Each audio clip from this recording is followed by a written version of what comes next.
ఇంత దౌర్జన్యంగా చేస్తా నాకైతే బాధ ఉన్నది, నాకు ఏడుపు వస్తున్నది. అసలు రాజకీయాల్లో ఉండాలన్నా, రాజకీయాల నుంచి తప్పుకోవాలా అనిపిస్తుంది.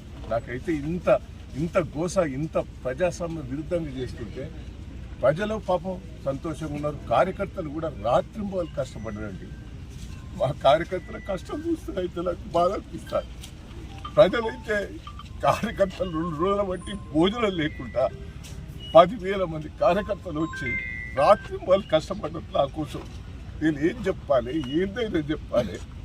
ఎట్లా ఇంత విరుద్ధంగా చేస్తా అంటే రాజకీయాలలో నేను ఉండాలన్నా పోవాలన్నా నాకైతే బాధ ఉంటుంది. దయచేసి ఏంది దౌర్జన్యం? పోలీసు వాళ్ళు కూడా దయచేసి ఇట్లా చేయటం కూడా మంచిది కాదు. కేసీఆర్ని చూస్తే ఒక పక్క అభిమానం, దహేంద్రని చూస్తే అభిమానం ప్రజలు. కానీ ఇంత అరాచకాలు చూస్తుంటే నాకైతే ఏమన్నా చెప్పండి. నా కార్యకర్తలకు ఏం జవాబు చెప్పుకోవాలి, కార్యకర్తలకు నేను ఏం జవాబు చెప్పాలి? పాపం తెగించి పనిచేసేది ఈ రోజులు. జై తెలంగాణ.